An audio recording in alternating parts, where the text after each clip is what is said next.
எல்லோருக்கும் வணக்கம். Welcome to உங்கள் நான் கமல்ஹாசன். ஸோ இந்த வீடியோவில் நம்ம கமல் சார் பற்றின ஒரு புதிய தகவல் தான் டிஸ்கஸ் பண்ண போகிறோம். ஸோ வீடியோக்குள்ளே போகிறதுக்கு முன்னாடி நம்ம சேனலுக்கு நீங்கள் புதுசாக இருந்தீங்கன்னா கண்டிப்பாக சப்ஸ்கிரைப் பண்ணிக்கோங்க, வீடியோ மறக்காமல் லைக் பண்ணிக்கோங்க. இப்போ நம்ம வீடியோக்குள்ளே போகலாம். ஸோ இன்றைக்கி நம்ம பார்க்க போகிற டாபிக் வந்து பார்த்தீங்க அப்படின்னா ஃபஸ்ட்டு டாப்பிக்கே இந்தியன் 2 தான். ஸோ இந்தியன் 2 சங்கர் சார் ஸ்டைலில் ப்ரொமோஷன்ஸ் வந்து கூடிய விரைவில் ஆரம்பிக்கும் அப்படிங்கிறது ஒரு பக்கம் இருந்தாலும், இன்னொரு சைட்லேருந்து வந்து பார்த்தீங்கன்னா ஏன் ப்ரொமோஷன்ஸ் வந்து இன்னும் பண்ணாமல் இருக்காங்க, ஏன் இந்த டிலே? இன்றைக்கி கூட வந்து பார்த்தீங்கன்னா ப்ரொமோஷன் பண்ணுறதுக்கு ஒரு நல்ல ஆப்பர்ச்சுனிட்டி கிடச்சிச்சு. என்ன அப்படின்னா, இந்தியன் படத்தில் 30ஆம் தேதி ஏப்ரல் மாதம் 1918 இந்தியன் தாத்தா வந்து தேடுவாங்க. அதில் வந்து பெர்த்து வந்து அவர் வந்து கொடுத்துருப்பார், சரிங்களா, அந்த படத்துலேயே. ஸோ அதை வச்சு இன்றைக்கி வந்து ஏதாவது விளம்பரம் பண்ணியிருக்கலாம். கல்கி கூட ரிலீஸ் ஆகுது, கமல் சார் நெகட்டிவ் ஷேட் பண்ணுறாரு. அந்த படத்துக்கு அவ்வளோ ப்ரமோஷன்ஸ் வந்து பார்த்திங்கன்னா போட்டுட்ருக்காங்க. இன்னும் ஏன் இந்தியன் 2 படக்குழு வந்து பார்த்திங்கன்னா தூங்கிட்டு இருக்காங்க அப்படின்ற ஒரு கேள்வியும் வந்து நிறைய பேர் வந்து எழுப்புறாங்க. என்னை பொறுத்த வரைக்கும் எல்லாருமே ஒரு சைடில் வந்து பார்த்திங்கன்னா பேசிட்டு தாங்க இருக்காங்க, சரியா, ஏன் பண்ண மாட்டீங்கன்ட்டு. ஸோ ஜூனில் தான் வந்து படம். ஸோ ஜூன் 27 படம் கல்கிக்கு இவ்வளோ தூரம் வந்து ப்ரொமோஷன்ஸ் இறங்கி பண்ணுறப்ப, ஜூன் 13, 14 ரிலீஸ் ஆக போகிற படத்துக்கு எவ்வளோ தூரம் இறங்கி வந்து பண்ணணும் அப்படிங்கிறத ஏன் பண்ணாமல் இருக்காங்க அப்படின்ற ஒரு கேள்வி தான் வந்து சோஷியல் மீடியா வந்து பார்த்திங்கன்னா புரட்டி போட்டுருக்கு. ஸோ மே 1 நாளைக்கு தான். ஸோ நாளிலேருந்து அப்டேட்ஸ் வந்து பார்த்திங்கன்னா கண்டிப்பாக வந்து வர ஆரம்பிக்கணும் அப்படிங்கிறது என்னுடைய ஒரு point of view. So Shankar sir style promotion அப்படிங்கிறது வந்து பார்த்திங்கன்னா வேறு மாதிரி இருக்கும். அதை நம்ம வந்து இந்த படத்துக்கும் வந்து எதிர்பார்க்குறோம் அப்படிங்கிறத நான் வந்து இங்கே பதிவு பண்ணிக்கிறேன், ஓகேங்களா. அடுத்து கல்கி 2899 பொறுத்த வரைக்கும் வேறு மாதிரியான ஒரு ப்ரொமோஷன்ஸுங்க. வந்து அமிதாப் பச்சனோட இது விட்டாங்க.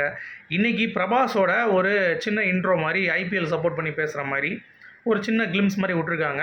நான் அவரோட ஏதாவது ஒரு போர்ஷன், ஒரு பெஸ்ட்டான போர்ஷன் வந்து விடுவாங்க அப்படின்ற மாதிரி நான் வந்து வெயிட் பண்ணி பார்த்தேன். பட் ஆனால் அது வரல. ஸோ அவருடைய கேரக்டர் வந்து பைரவா அப்படிங்கிற மாதிரி சொல்லியிருந்தாங்க. இன்றைக்கி அந்த மாதிரி வரும்னு நினச்சிட்டு இருந்தேன். பட் ஆனால் அந்த மாதிரி எதுவும் வராமல் சிம்பிளாக அவர் வந்து ஒரு அட்வர்டைஸ்மெண்ட் பண்ணுற மாதிரி வந்து பார்த்திங்கன்னா பண்ணிட்டாங்க. ஸோ இந்த மாதிரி 4 கேரக்டர் இன்ட்ரோ ஷாட் வந்து பிளான் பண்ணியிருக்காங்களாம். ஸோ 1 அமிதாப் பச்சன் முடிஞ்சிருச்சு, 2வது பிரபாஸ் வந்து முடிஞ்சிடும், 3வது தீபிகா படுகோனா, 4வதாக வந்து கமல்ஹாசன் அவர்களுக்கு வச்சுருக்காங்களாம். ஸோ வேறு மாதிரி. அது மட்டும் இல்லை, கமல் சார் கெஸ்ட் ரோல் சொல்லியிருக்காருல்ல, ஆனால் கெஸ்ட் ரோல் கிடையாது அந்த படத்தில். இந்த படத்தில் வில்லன் அப்படிங்கிறதும் வந்து கன்ஃபார்ம் ஆகிடுச்சு. அது கூடிய விரைவில் உங்களுக்கு வந்து தெரியும் அப்படிங்கிற மாதிரி அப்டேட்டில் வந்து சொல்கிறாங்க. ஸோ வெயிட் பண்ணி பார்க்கலாம், ஓகேங்களா. அடுத்து கமல் சார் வந்து மே தின வாழ்த்து வந்து சொல்லிட்டாங்க. உழைப்பவர்கள் இல்லை அப்படின்னா இந்த நாட்டோடைய முன்னேற்றம் வந்து இல்லவே இல்லை. ஸோ கண்டிப்பாக நல்லா வந்து ஒர்க் பண்ணுங்கள், கண்டிப்பாக சந்தோஷமாக இருங்க அப்படின்ற மாதிரி ஒரு ட்வீட் வந்து போட்டிருந்தாரு. அது ரொம்ப அற்புதமாக இருந்தது. அப்புறம் லைக்கா ப்ரொடக்ஷன்ஸ் ரொம்ப எக்ஸ்பெக்டேஷன்ஸ் வந்து கமல் சார் மேலே வச்சுருக்காங்க. ஏன்னா ரஜினி சார் ரீசெண்டான ப்ராஜெக்ட் வந்து பார்த்திங்கன்னா எதுவுமே வந்து ஓடலை, ஓகேங்களா. லால் சலாம் செம்ம ஃப்ளாப் ஆகிடுச்சு. ஸோ அடுத்து வேட்டையனுக்கே வந்து பார்த்திங்கன்னா இவர் ரஜினி சார் வந்து வர்றது கிடையாது. ஸோ நிறைய விஷயங்கள் வந்து நடந்துகிட்ருக்கு அப்படின்றதுனால முழுக்க அவங்களுடைய ஃபோக்கஸ் ஃபுல்லாகவே கமல் சாரோடைய இந்தியன் 2 பக்கம் தான் வந்து திரும்பி இருக்குங்க. இந்த படம் கண்டிப்பாக வந்து நிற்கும், பேசும் அப்படின்றத அவங்க நம்புகிறாங்க. ஸோ அதற்காகத்தான் வந்து பயங்கரமாக இப்போ வந்து இன்வெஸ்ட் பண்ணுறதுக்கும் வந்து ரெடியாக இருக்காங்க, ப்ரொமோஷன்ஸ்க்கும் அப்படின்ற மாதிரி வந்து பார்த்தீங்கன்னா சொல்கிறாங்க. ஸோ வெயிட் பண்ணி பார்ப்போம் என்ன மாதிரி ப்ரொடக்ஷன்ஸ்க்கு அவங்க வந்து எடுக்கிறாங்க அப்படின்னு சொல்லிட்டு, ப்ரொமோஷன்ஸ் எப்படி கொண்டு போகிறாங்க அப்படிங்கிறத நம்ம வெயிட் பண்ணி தான் பார்க்கணும். அடுத்து லோகேஷ் கனகராஜ் அவர்கள் ஒரு குறிப்பிட்ட ஒரு சீனில் இருந்து தான் காளிதாஸ் ஜெயராம் வந்து துன்புறுத்தி கொள்வார் தெரியுமா, விஜய் சேதுபதி விக்ரம் படத்தில். அந்த நாட்டை வந்து எடுத்தாராம். அதை கடைசி வரைக்கும் வந்து லோகேஷ்னு சொல்லவே இல்லையா.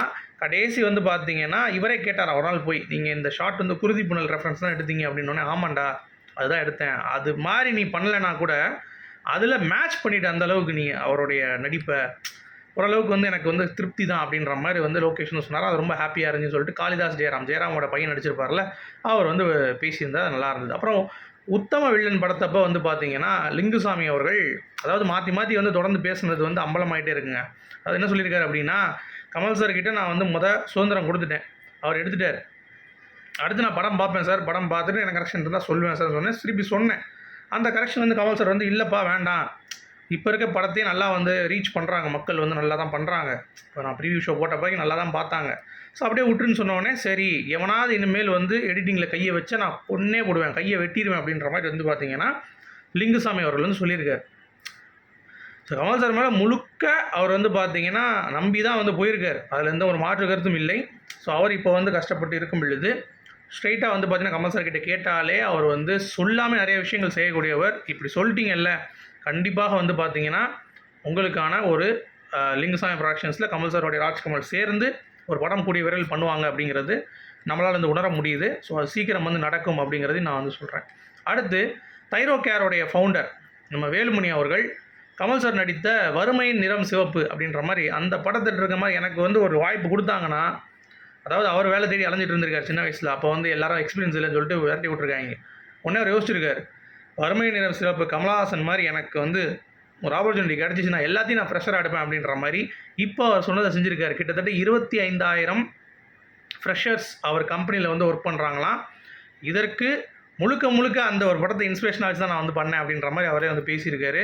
ஸோ கமல் சார் வந்து பார்த்தீங்க அப்படின்னா நிறைய பேர் வந்து விமர்சனம் பண்ணுவாங்க. அதாவது என்ன பேசுகிறாரு அப்படின்னு சொல்லிட்டு, இவர் தப்பாக தான் பேசுவார் அப்படின்ற மாதிரி வந்து மேலோட்டமாக சொல்லிட்டு போயிடுவாங்க. ஆனால் அவர் ஒவ்வொரு விஷயம் பேசும் பொழுதும் சரி, நிறைய இன்னோவேஷன் வந்து இருக்கும். இன்ட்ரெஸ்டிங்கானதாக வந்து பேசுவார். அப்புறம் கடைசியாக வந்து பார்த்தீங்கன்னா அவங்களுக்கே புரிஞ்சிடும், ஓகே இதுதான் பேசியிருக்காரு அப்படின்ற மாதிரி. ஸோ அதுதான் கமல் சாரோடைய இங்கே ஒரு மிகப்பெரிய ஒரு ப்ளஸ்ஸாக நான் வந்து பார்க்குறேன். ஸோ நீங்கள் என்ன நினைக்கிறீங்க அப்படின்றத சொல்லுங்கள். அடுத்து இந்த உதவும் மனப்பான்மைன்னு சொல்கிறாங்களே, நிழல்கள் ரவி படம் வந்து நிழல்கள் அப்படிங்கிற ஒரு படம் நீங்கள் கேள்விப்பட்டிருப்பீங்க. படம் சக்கா போட்டுச்சு. அந்த படம் வந்து கமல் சாரோடைய வீட்டில் தான் 8 நாள் ஷூட் பண்ணாங்களாம். அந்த 8 நாளுமே இவர் அவருடைய ரூமை வந்து நிழல்கள் ரவி அவர்களுக்கு கொடுத்துட்டு இவர் தரல படுப்பார் அடுத்த ரூமில் கமல் சார் 8 நாள். அப்புறம் சொல்லுவார், நீங்கள் கண்டிப்பாக அந்த படத்து மூலமாக வெளியே வருவீங்க, நல்லா வருவீங்கன்னு. அவருடைய ஆசீர்வாதம் இது வரைக்கும் நான் வந்து படம் பண்ணிகிட்ருக்கேன் அப்படின்ற மாதிரி நிழல்கள் ரவி வந்து பார்த்திங்கன்னா லேட்டஸ்ட்டாக அவருடைய பேட்டியில் சொல்லியிருந்தால் ரொம்ப அற்புதமாக இருந்தது அப்படிங்கிறது தான்.